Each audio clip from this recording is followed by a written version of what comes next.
There's like nothing where I can have like an analogy or something about gender dysphoria. It's such a unique experience. Just listen to trans people. You don't have to relate to it. We try to explain it, but like there's nothing we can tell you about it. It will make you be like, oh, I experienced that. Because no, you haven't. You don't need to. We know who we are. We know that gender affirming care helps us. We know that socially transitioning and transitioning in general can fix a lot of things for us. Obviously, it will never be perfect because like imposter syndrome and all these things, and you know, just don't make it harder for us. Like people aren't good at just trusting someone with their experiences for some reason. It's just arrogance. With like gender dysphoria, you could be like, well, you know, like I accept my body has flaws. You should do the same. You should just accept yourself. But like with gender, it's like different. It's not like, oh, you know, you have a pimple on your nose and you know, you feel like insecure about it and you should just like accept it. But like with gender, it's like such a unique thing and you can't just accept it. Just FYI, no hate to the commenter. Like I appreciate it. A lot of the videos that I do,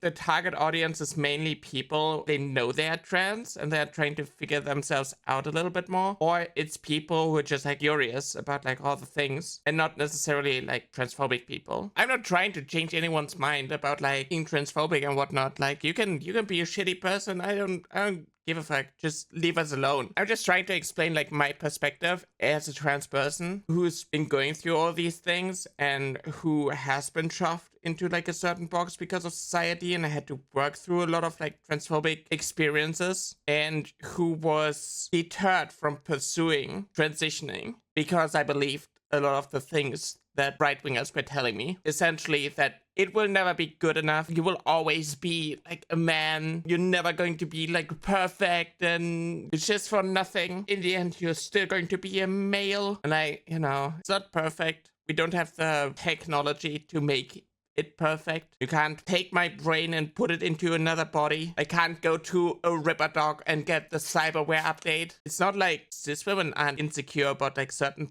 parts of their body. Let me just read the comment and I'm going to like talk about it in like a little bit. So this was on the video about like gender dysphoria not being the same as body dysmorphia. I don't think in the early part of the video you did a good job explaining how gender dysphoria is different from body dysmorphia and why therapy for solving a deep-rooted issue won't work for gender problems. You asserted that they were different and that there were different treatments, but it didn't really address the root question of why can't someone with gender dysphoria just learn to accept their body. It's so difficult to explain. If you're not trans, this is going to be extremely confusing because there's nothing that I can tell you that you can relate to, but I'm going to try my best to explain it so that someone who is like at least curious about what is going on inside our heads can maybe somewhat understand it. If this is something that you can kind of relate to, this might be an indicator for you being trans of some sort. Just so you know, I might shatter some eggs here. Nothing worse than being Coke inside the bottle, but the label on the factory slaps on you says Fanta. Exactly. So the thing is like, if we take you are inside a body. We got you and we got the body. This is going to be like a really like a philosophical type thing. We have to kind of like separate who you are, like your identity, your gender identity, and your body. What other people perceive, what you perceive when you look into the mirror. Your body can have flaws. You can be like, well, I wish I was 6 feet, for example. You're under 6 feet. You feel insecure about it. It's like you see other people around you being taller than you and you know, you wish you were taller. Men are supposed to be taller than women and all the girls are taller than you and you feel like insecure about it and you can't really change anything about it. I don't know, if you're Ron DeSantis, you're starting to wear heels to like maybe cope. But like realistically speaking, there's not really much that you can do about it. I don't know, you have broad shoulders. Same thing. You just kind of have to accept that. You kind of have to like accept your proportions and you kind of have to deal with that. Obviously, there's some things where you can get rid of some imperfections with like surgeries and stuff. And they have like a really high regret rate because, I don't know, you get a nose job and like afterwards, you're not going to be like fully satisfied with it. You will find another thing that you can like fixate on. Like you solved one issue and now you're going to have like another issue and you have like a checklist of like issues, checklist list of things that are wrong with you, and you see other people who have what you want. These are like really superficial things because they are just your body, and you being shorter than you want to be, or you being taller than you want to be, essentially doesn't change that much about like how society perceives you. If you grow a beard to like affirm your gender as a man, and people gender you correctly because you have a beard and only men are supposed to have beards, then that is basically gender affirming care, because like you do something that affirms your gender identity and it gets you gendered properly. When you look into the mirror and you see yourself, you see a man, you got broad shoulders, you got muscles, you're a man, manly man, and society perceives you in that way, you will still have like things that you feel insecure about, because like maybe your muscles aren't big enough, maybe your is too small. I don't know. Something about you, about your body is like making you insecure, and you can like cope with that because fundamentally you still know who you are, and you know that you will never be perfect, and even the most perfect being ever will still see something wrong with them. Now, the issue comes with gender dysphoria. It is within. What you see when you look into the mirror, you don't see you. You see your body. And society sees your body. They don't see necessarily you, especially on a first glance. Like a lot of strangers, they look at your body and they put you either in the category man or woman. And they base it on like what they see other people of that category look like. If you grow up in a society where like all the women are kind of like 5'4", and you see someone who's like taller, your initial reaction might be, oh, maybe that's not a woman. If you grow up in an environment where like every man has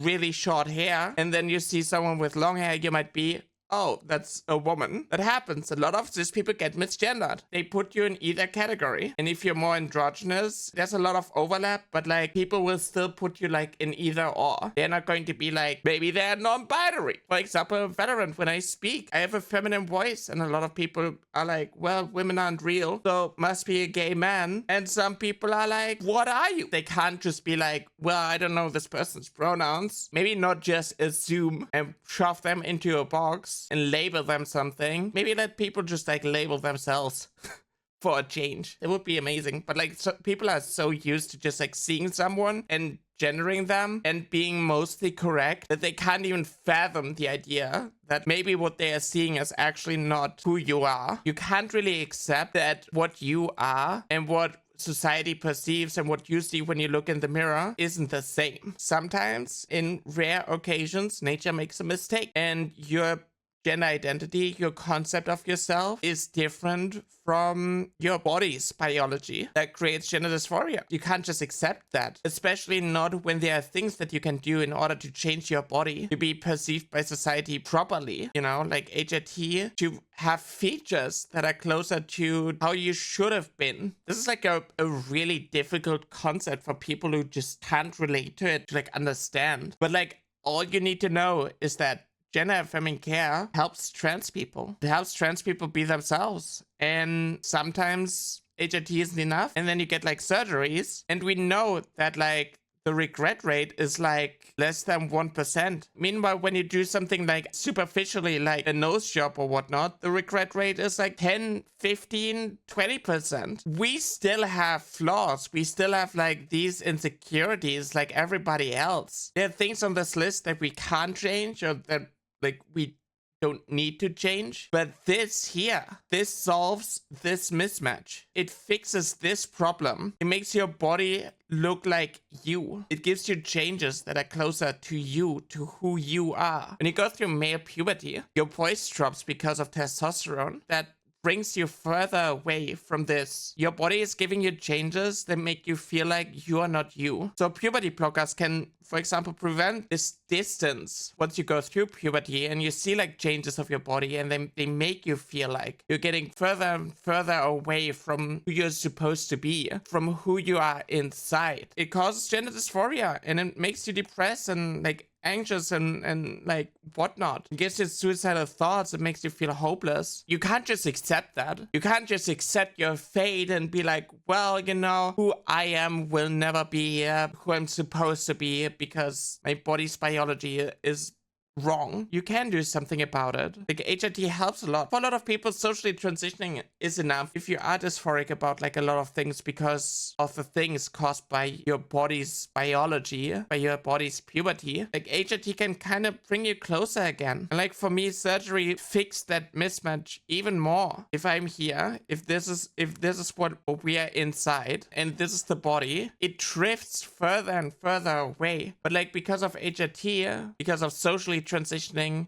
because of society gendering me properly more and more, me being more confident and comfortable in my body because of the surgery that I got, it moves closer and closer. And the goal is for you and your body to basically be the same thing. And it will never be perfect. You will get really close, but it will never be perfect. And at some point, you kind of have to accept that there will always be like some sort of mismatch. There's a lot of like imposter syndrome where it's like, I don't have a womb, I can't get pregnant, all these things. Like, sure, I kind of have to accept that. But like accepting this difference is a lot better than accepting this. It is a lot easier if who you are doesn't match the body outside and you see like changes and you drift further away from who you were meant to be. Then at some point, accepting this is basically making yourself numb and just getting rid of who you are and putting on a mask because you kind of give up. In HRT and surgery, it gives a lot of people like me hope. You can't get a trans girl pregnant, you just aren't trying hard enough. True. Love the artwork though. Should like save every like psychotic drawing that I make, and then we can have like posters of like my drawings and we can put them in a shop and you can print them. Permanent changes the child might regret. Meanwhile, they force children through their puberty they've already stated they want time to decide on, and then second puberty does not reverse those permanent changes. Yeah, exactly. That's why like puberty blockers are like helping, because like the difference between you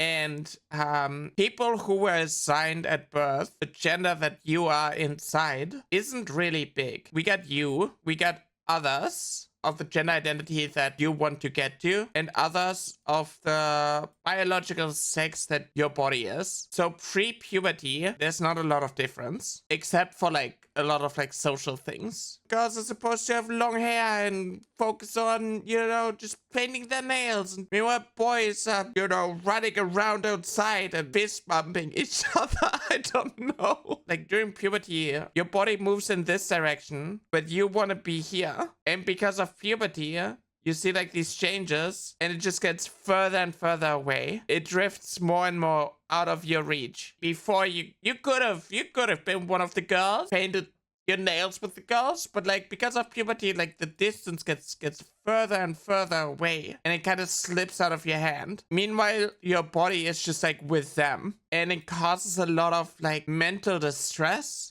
It causes a lot of issues. So puberty blockers prevents this. Like obviously, like others with the assigned sex at birth that you want to be a part of, they move away. They get their changes, but they don't go out of reach because your body isn't moving anywhere either. And then you can decide, well, okay, I want, like, this is the right path for me. I want to get like HRT. I want to get like hormones. And then you kind of catch up. Your body kind of catches up and gets closer to this. Gender is made up, yeah, and so are the societal expectations placed on people based on the genitals used to define their entire life around the moment they are born. This is why you can't just accept it. It is not just like a flaw that you can like overlook. People wouldn't treat you differently if your nose was perfect. But like people for sure treat you differently based on the gender that they perceive you to have because of your body, and it's delusional to tell me that that is wrong. If who you are inside doesn't match the body outside and you can change the body to match who you are inside, why would you deny that to people if we know that it's helpful? This is not just like, maybe just accept it, maybe just like go to therapy and like fix who you are, because it makes me more comfortable when you change you instead of your body. It doesn't work. You can numb yourself to it. You can be depressed about it. You can just like force yourself to accept you will always be your body and never who you are truly inside. You can accept fate and just give up. And then people are like, oh, you trans people, your suicide rates are so high. It's yeah, because like society insists that we are the body and not who we are actually telling them we are. Every time we tell them about like trans people in history, they're like, oh, well, they aren't actually trans. They didn't know what being trans was, and they didn't have a word for it. They were just confused gay men. It's like, you know, this one emperor who wanted to give up his entire wealth for like a surgeon to give him a womb and whatnot. These are indications that someone is trans, not that someone is a gay man. And you insisting that these people are just confused and gay and they don't want to admit it. That is what eradicating trans people from history looks like.